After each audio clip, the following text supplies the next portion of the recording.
नमस्कार मित्रांनो, आपल्या चॅनलवर तुमचं मनपूर्वक स्वागत आहे। आज आपण ऐकणार आहोत एका छोट्या सशाची, एका संयमी कासवाची आणि एका हुशार चिमणीची हृदयस्पर्श कथा। या कथेतून आपल्याला मैत्री, एकी आणि संयमाचा सुंदर धडा मिळेल, त्यामुळे ही कथा शेवटपर्यंत नक्की ऐका। जर तुम्हाला अशा सुंदर मराठी कथा आवडत असतील तर व्हिडिओला लाईक करा, चॅनलला सबस्क्राईब करा आणि बेल आयकॉन दाबायला विसरू नका। चला आता सुरू करूया आजची सुंदर कथा। एका दाट हिरव्यागार जंगलात 3 जिवलग मित्र राहत होते। एक चपळ ससा, एक शांत आणि संयमी कासव आणि एक गोड चिमणी। ससा खूप वेगवान होता। जंगलात धावताना त्याला स्वतःचा खूप अभिमान वाटायचा। तो नेहमी म्हणायचा, माझ्यासारखा वेगवान या जंगलात कोणीच नाही। कासव हसत म्हणायचं, वेग चांगला आहे मित्रा, पण शांतपणा आणि संयमही तितकेच महत्त्वाचे असतात। चिमणी दोघांनाही समजवायची, आपण तिघे वेगवेगळे आहोत, प्रत्येकात वेगळा गुण आहे, म्हणून आपण एकमेकांचा आदर केला पाहिजे। तिघे रोज सकाळी जंगलात फिरायला जात, नदीकाठी खेळत, झाडाखाली बसून गप्पा मारत। एके दिवशी जंगलात जोरदार वादळ सुरू झाले। विजेचा कडकडाट, मुसळधार पाऊस आणि प्रचंड वारा वाहू लागला। मोठमोठी झाडे डोलू लागली। चिमणीचे छोटेसे घरटे एका उंच झाडावर होते। वाऱ्याचा वेग इतका वाढला की घरटे तुटून खाली पडले।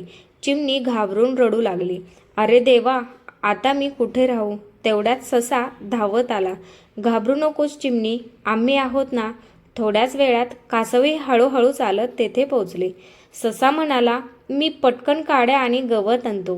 कासव म्हणाले, मी मजबूत फांद्या आणतो, म्हणजे घरटे पुन्हा पडणार नाही। चिमणीनेही हार मानली नाही। ती लहान लहान गवताचे तुकडे आणि मऊ पाने गोळा करू लागली। तिघांनी मिळून दिवसभर मेहनत घेतली। संध्याकाळपर्यंत नवीन, सुंदर आणि मजबूत घरटे तयार झाले।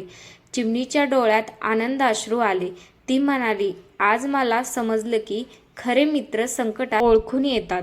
दुसऱ्या दिवशी जंगलातील सर्व प्राणी त्यांचं कौतुक करू लागले।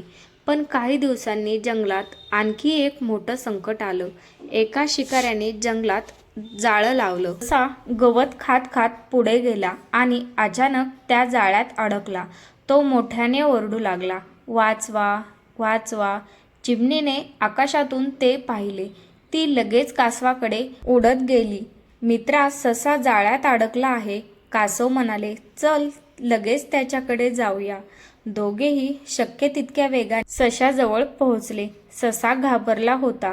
तो म्हणाला, मला माफ करा, मी नेहमी माझ्या वेगाचा गर्व केला, आज मला तुमची मदत हवी आहे।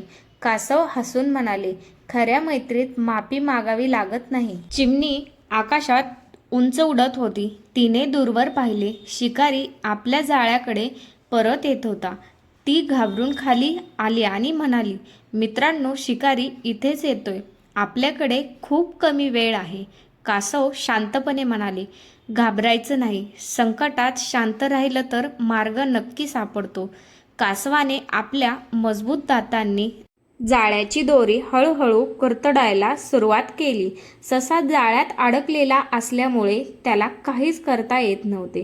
तो म्हणाला, माझ्यामुळे तुम्ही दोघेही संकटात सापडाल। चिमणी हसून म्हणाली, मित्रांसाठी संकट स्वीकारणं हेच तर खरं मित्र आहे।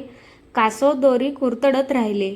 त्याची गती मंद होती, पण ते थांबले नाही। तेवढ्यात शिकारी अगदी जवळ आला। चिमणीने एक युक्ती केली। ती शिकाऱ्याच्या डोक्याभोवती जोरात घिरट्या घालू लागली। कधी त्या टोपीवर बसायची, कधी पंख फडफडून त्याला गोंधळायची। शिकारी चिडला, ही चिमणी मला त्रास का देते? तो चिमणीला पकडण्यासाठी तिच्या मागे धावू लागला। तितक्यात कासवाने जाळ्याची शेवटची दोरी तोडली। ससा एका क्षणात बाहेर उडी मारून जंगलात पळाला। कासवही झुडपामागे लपले। चिमणी झाडाच्या उंच फांदीवर जाऊन बसली। शिकारी परत आला तेव्हा जाळं फाटलेलं होतं आणि ससा गायब होता। तो निराश होऊन म्हणाला, आज माझी शिकार निसटली। तो रिकाम्या हाताने जंगलातून निघून गेला। सगळं शांत झाल्यावर तिन्ही मित्र पुन्हा एकत्र आले। सशाच्या डोळ्यात पाणी आलं. तो म्हणाला, आज मला समजलं की वेगापेक्षा मैत्री मोठी असते. मी माझ्या वेगाचा गर्व करत होतो, पण आज माझा जीव तुमच्यामुळे वाचला. कासव म्हणाले, मित्रा, प्रत्येकात वेगळा गुण असतो. तुझ्याकडे वेग आहे, चिमणीकडे बुद्धी आहे आणि माझ्याकडे संयम आहे. हे तिन्ही गुण एकत्र आले म्हणून आपण जिंकलो. चिमणी हसून म्हणाली, एकीमध्ये खरी शक्ती असते. ही गोष्ट संपूर्ण जंगलात पसरली. सिंहाने जंगलातील सर्व प्राण्यांची सभा बोलवली. तो म्हणाला, आजपासून जंगलात कोणताही प्राणी दुसऱ्या प्राण्याला कमी समजणार नाही. प्रत्येकामध्ये एक विशेष गुण असतो. सर्व प्राण्यांनी टाळ्या वाजवल्या. त्या दिवसानंतर ससा कधीच गर्व करू लागला नाही. तो लहान प्राण्यांनाही मदत करू लागला. कासवाने सर्वांना संयमाचा धडा शिकवला. चिमणीने सर्वांना एकीचे महत्त्व सांगितले.